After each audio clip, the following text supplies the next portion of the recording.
ko sa panahong ito, lalo na sa umpisa pa lang nagsabi na ako ng prangkahan na wag ninyong haluan ng kalukuhang mga programa nito sa COVID kasi kailangan ito at marami talaga ang nangangailangan ng tulong. At sinabi ko sa inyo, hindi ko kayo papatawarin pag nagkamali kayo dito. So the law is the law is the law. A rule is a rule is a rule. And when you begin to mess up with the law, talagang ginagaranti ako sa inyo na makukulong talaga kayo. I will see to it that you go to prison for your, anong tawag nito, kalokohan ninyo. Ayaw ko magmura ng tao. It's not the time, but you know. Isa sa inyo yan, ginawa ninyo. I'd like to hear sa Secretary about this stuff, please. Maraming salamat, mahal na Pangulo. Tama po yung sinabi ni Secretary Anyo na mataas na po ang percentage ng physical accomplishment at the same time yung financial accomplishment. Yung minention niya kanina, 97%. Ang maganda po rito, mahal na Pangulo, ay marami din talagang mga nagsole na mga beneficiaries dahil alam nila na nadodoble. Isa ring magandang balita ay may mga syudad at probinsya na parang ayaw na nilang magbigay ng listahan ng mga left out. Ito yung mga waitlisted. Ito yung binabanggit ni Secretary Anyo na meron tayong 5 milyon na galing sa listahan ng mga LGU. Pero nabanggit ko nga kanina, meron din talaga mga lugar na sabi nila, with their own resources na kanilang LGU, bahala na sila kung saan nila kukunin yon, basta hindi na sila magsasubmit pa ng list ng mga karagdagang mga hindi nakatanggap ng benepisyo. Other than yung sa SAP na aming pinopokus ngayon, tuloy-tuloy pa rin yung programa ng DSWD, mahal na Pangulo.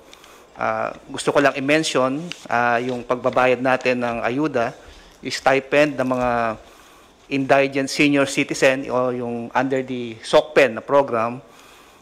In fact, nakapagbayad tayo ng 1.03 million at the amount of 3.07 billion pesos. Sa mga immediate assistance naman, sa mga kababayan natin who are in need in crisis situation, nakapagbigay po tayo ng ayuda ng 65,333 na benepisaryo. Ito po, Pangulo, kasama dito yung mga sinasabi natin mga students, construction workers, factory workers, yung mga seafarers, OFWs, mga Grab food drivers, mga stranded individuals, at saka yung mga iba pa, mahal na Pangulo. Nakita namin noon na magkakaroon talaga epekto yung psychological impact ng mga tao with regards sa COVID. Kaya nakipartner kami sa United Registered Social Workers. Ang purpose nito ay magkaroon ng psychological first aid and psychosocial services. Ito, Pangulo, ay helplines, no, by phone. Ang konsepto nito ay parang may online counseling relative sa gender-based violence, child abuse, and mental health cases. So, ibig sabihin ito, through phone, makokontak nila yung mga academe and social worker practitioners. Ito mga volunteers to. Kaya pag tinawagan sila ay pwede sila magbigay ng advice sa mga apektado ng COVID-19.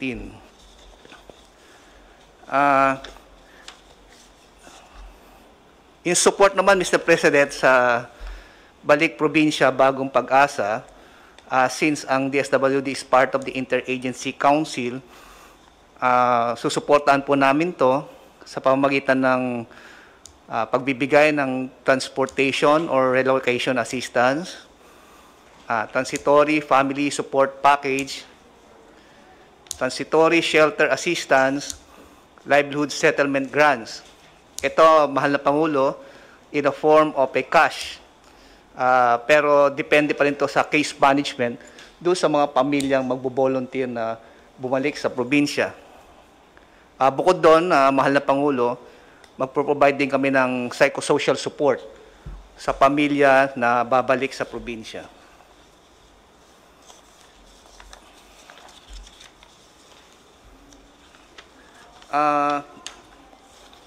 Tungkol naman pa, mahal na Pangulo, sa direktiba nyo na for the second tranche ay hindi na tayo magbababa ng pondo sa mga LGU at gagamitin natin ang AFP and PNP sa pagmamahagi ng ayuda.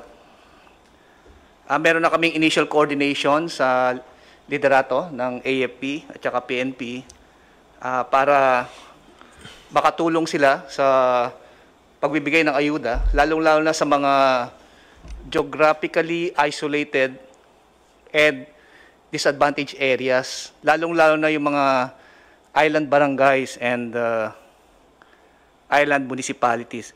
Pero ang magandang mangyayari dito sa second tranche payment ay gagamit po tayo ng digital payments. So apparently, ina-expect natin na since merong mga remittance centers, may mga bangko sa mga highly urbanized city o kaya sa mga urban areas, ay mapadali nating may bibigay yung ayuda sa mga benepisaryo. Ito maganda rito kasi bukod sa mapabilis ang pagbibigay ng ayuda, ay wala pang contact sa pagbibigay ng pera, no? Relative also do sa sinasabi nga ng AFP, sabi nila meron na silang actually model na pwedeng gamitin dito sa pagtulong sa DSWD. Ito yung modelo na ginamit nila during the election.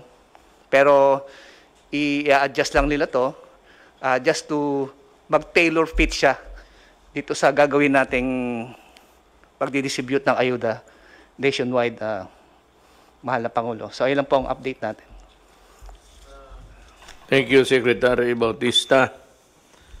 So nakita naman po ninyo that we are in the process of gradual opening ng ating movement ng paggalaw ng tao from their place of residence to the place of work. At sa ating ilalim ito ng General Community Quarantine.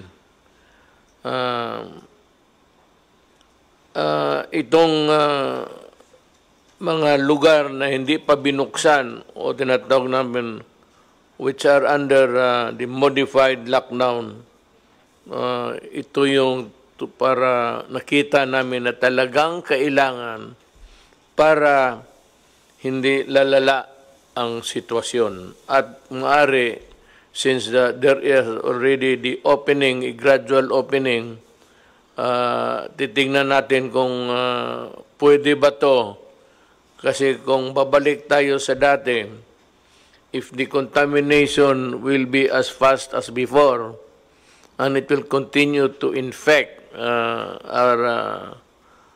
yung nakalabas na, then we'll have to just go back to the original the program.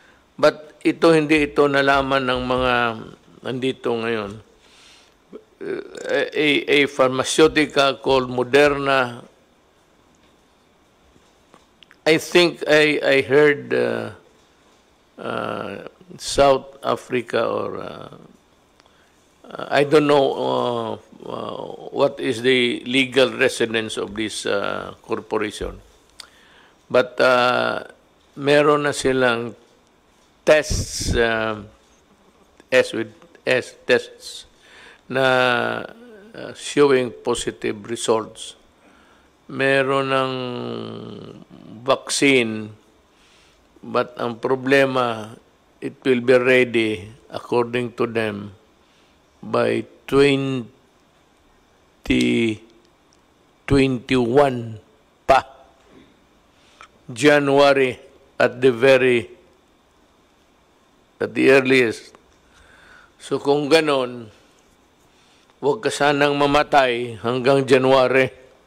Hintayin mo yung vaccine.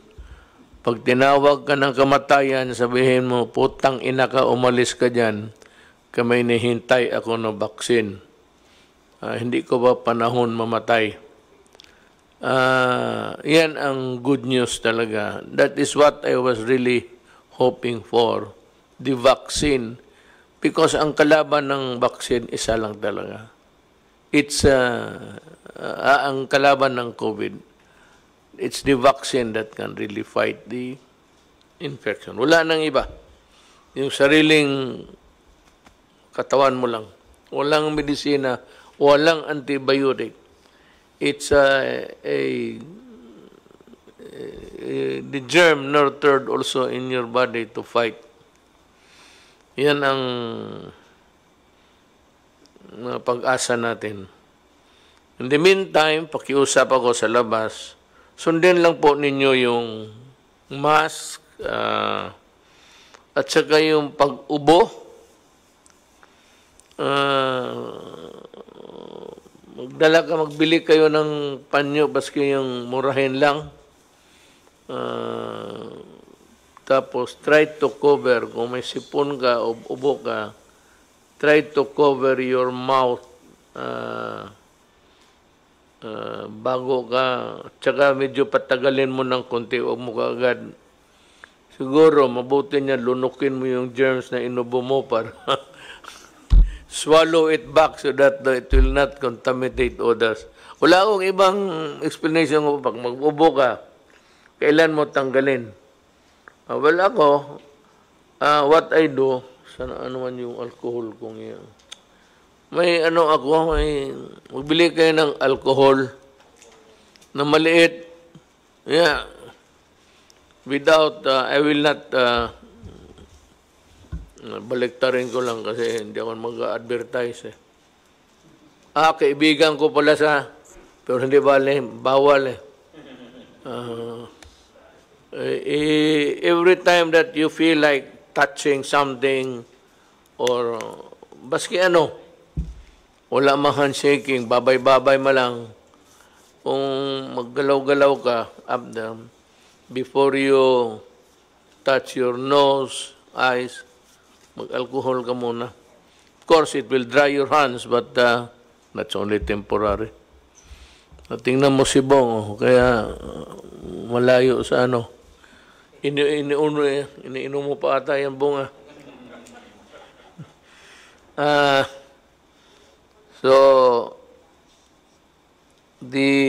ang dapat malaman po ninyo, whether you are really allowed under the law to go out or those who are allowed to pursue your occupation, remember this, the loosening of the restriction, yung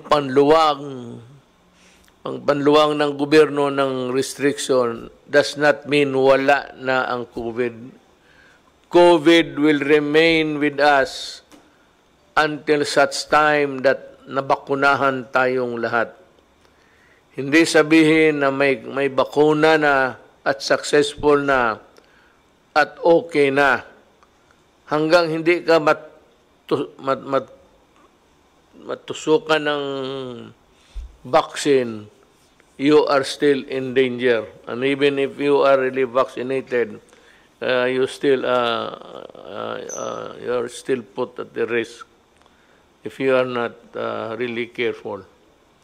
So, hindi ito ibig sabihin na wala na. Nandyan pa yan. The corona will not disappear. It is here for all time.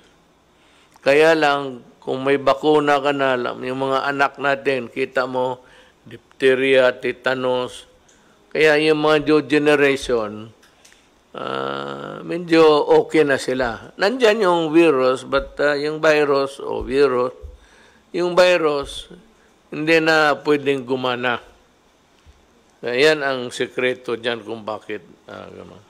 Diphtheria noon, marami pang mga sakit, kailangan na bakuna. But during their time, they were really very lethal.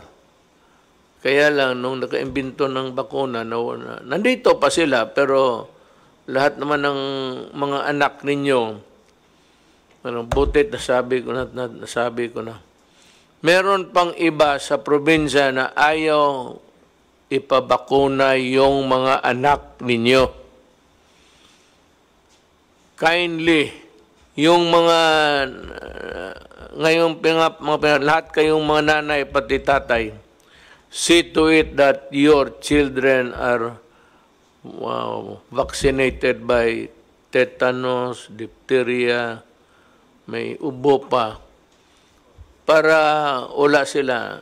Yun yung mga deadly na germs noon. Kaya lang, hindi na umuubra ngayon kasi lahat tayo, pati ako na bakunahan na eh. Yan ang ibig sabihin dyan.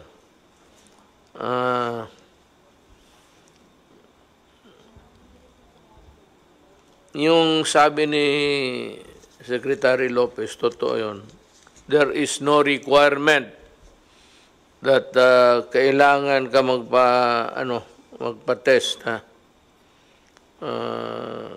It's not a requirement. It is not a mandatory requirement. Yung talagang must. Kundi kung ginusto lang ng empleyado mo, ay yung employer mo, rather. Pero kung ginusto nila, sige, pag you are found to be positive, then you go to the motions of getting the proper treatment. It is not a requirement by DOLE or the DTI. No such requirement exists.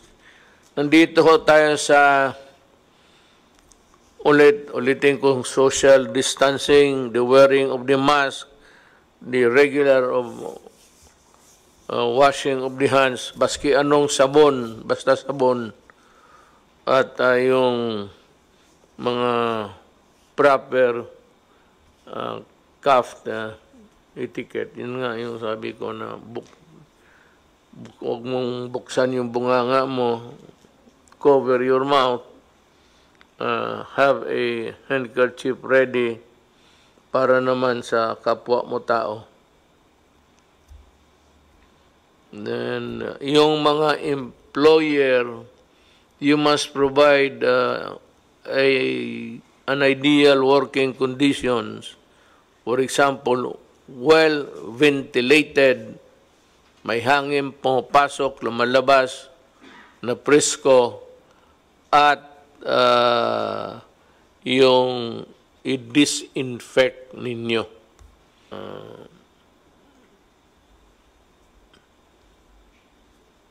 Yung nakakuha, sa uli na lang ninyo kasi talagang yayariin. The 18 million will be ready, and we are prioritizing the 5 million na hindi nakatanggap. Ngayon, magtipid tayo. Gusto natin na bigyan lahat. Ang problema ho, wala tayong kita. Alam mo naman ninyo, wala nagbabayad ng buwis for all of the months that we were under a lockdown or a quarantine. So, remember that we are short of tax collections. And kayo na ho umiintindi, lahat naman tayo nagdudusa, and hindi naman natin gusto to. Isa pa, I'm looking for money to balikan ko uli dito kasi nag-usapan tayo ng pera, na may pera ako pangbili ng vaccine just in case somebody else would beat the Moderna to the vaccine. I think China has already won. We're just waiting for the announcement. Many countries are on the verge of malapit na sila sa vaccine. Naghahabulan, but judging from the time the COVID started up to now, I'm sure that they have made a lot of progress in finding the vaccine. Kahanap na sila.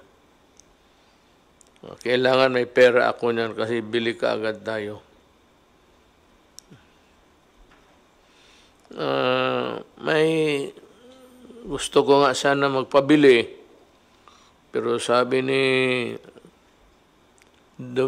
Secretary Dominguez na ayaw niya kasi kung magpabili daw ako ngayon, ang presyo mura kasi it's the buyer's option eh. Siya yung magsabi kung magkano, hindi naman tayo nagpapabili. Tayo nangailangan. Sabi niya that you'll have would get a bad deal at this time. I agree. But yung akin naman that sana kung magkawala-wala na talaga ng pera,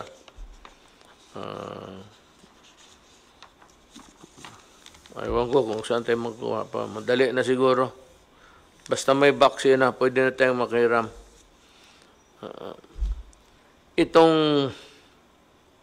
Itong kaso ni Sinas, General Sinas ng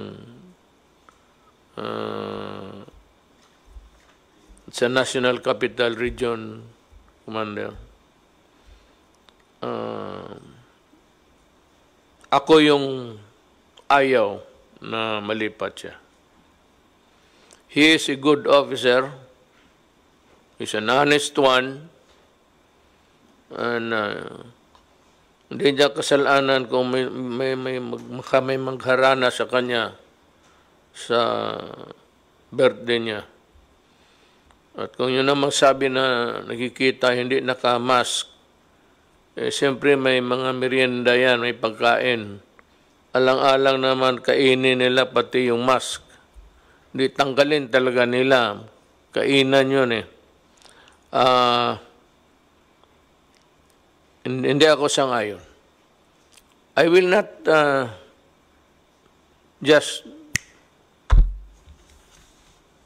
hindi ako ganun. Pinag-aralan ko yung merits at demerits. Kailangan ko yung tao. Mas kailangan ko yung tao dito sa trabaho niya. Marami yan silang, they're all competent. But you know, seniority, it is his time to be there. And I do not believe in just firing him because kinantahan siya ng happy birthday. Maski ako, kita ka, nung birthday ako, walang kumanta sa akin. Ako lang mag-isa. Alam mo, sa totoo lang, ako lang kumanta sa sarili ko. Happy birthday to you. Happy birthday to me. Yun lang. Well, kanya-kanyang ano eh. I'm sure na kung alam ni Sinas yan, hindi siya pumayag. Pero kung nandyan na rin, manyanita nga. Sabi mo, the law is the law. Well, akin na yun. It's my responsibility. But I will not order his transfer. He stays there until further orders. So yan lang po for this night. I hope that we have cleared na nasabi namin yung gusto namin na sabihin para maintindihan ninyo. Meron, ready na ba? Baka ready kayo, ready na dyan, hindi. Karatihin ko kayo, totoo? May isang kaibigan ako. Pangalan niya, hindi ko muna sabihin yung kung nagustuhan ninyo next time. Bisaya ito yung kanta niya na Tagalog. Tagalog naman at kanta natin eh. Pero yung kanta niya, nakuha niya yung the spirit that we have been longing for, na where we can express our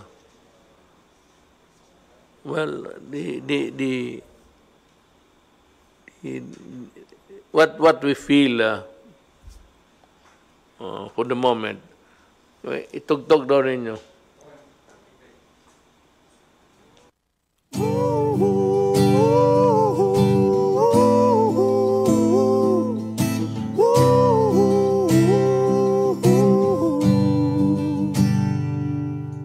Ikaw umaatras sa sakit na marahas. Kailangan mong magpalakas para sila'y mailigtas. Buwis ang iyong buhay, handang matanggap pag ika'y mamatay. Asawa't anak na hindi masilayan, pamilya mong iiwang luhaan. Masdan niyo ang mundo, isip ay mulat, magigising lahat. Paglaban nyo ang mundo, kung magkaisang lahat, hihilom ang sugat.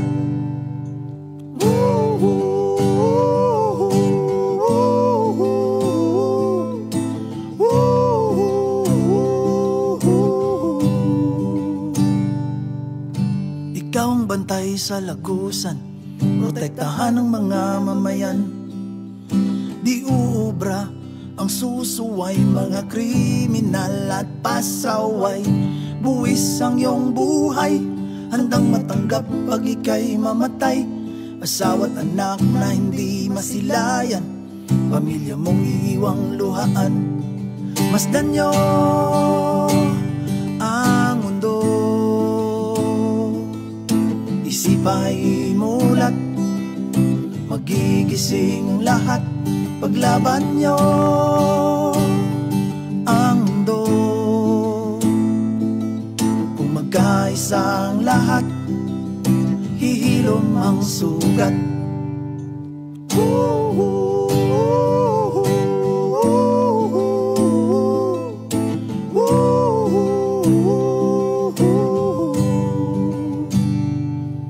Problemadong liderato, sinasalong lahat na reklamo. Direktibang gabay sa mga tao para lahat di magkagulo. Buwis ang iyong buhay, handang matanggap pag ika'y mamatay. Asawa't anak na hindi masilayan, pamilya mong iiwang luhaan. Masdan nyo ang mundo, isip ay mulat, magigising lahat. Paglaban nyo ang mundo, kung magkaisang lahat, hihilom ang sugat.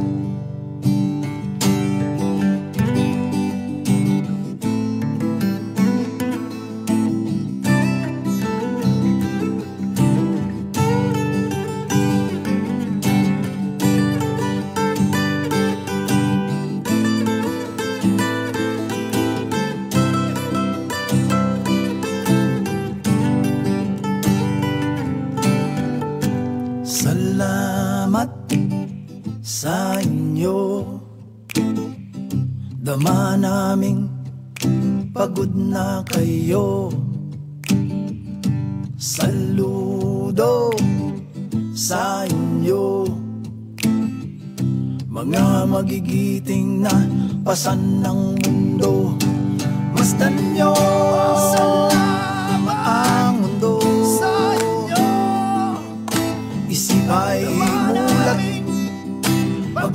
magigising lahat.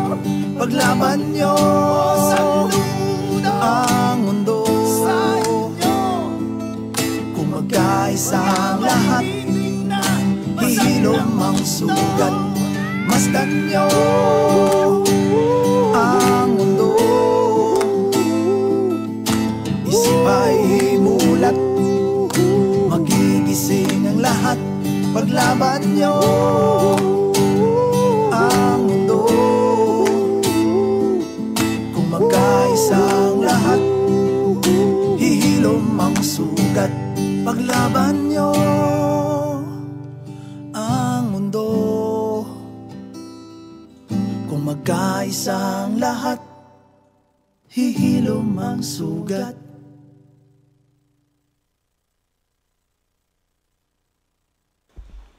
Mga kababayan ko, I hope na paski na papano na we were able to convey, na paabot namin ang mensahe ng gobyerno sa inyo. At na we were also able to answer some of your questions. Tsaka mabuti ang alam ninyo na everything is transparent, lalo na sa bilyon-bilyon na binigay. I assure you we will be able to account for it, except those who were malversed by the officials down dito sa local governments na nawala, then they have to answer for it. But otherwise, to the last centavo na naibigay namin sa tao ang programa sa gobyerno. Maraming salamat po sa inyong lahat. See you next time.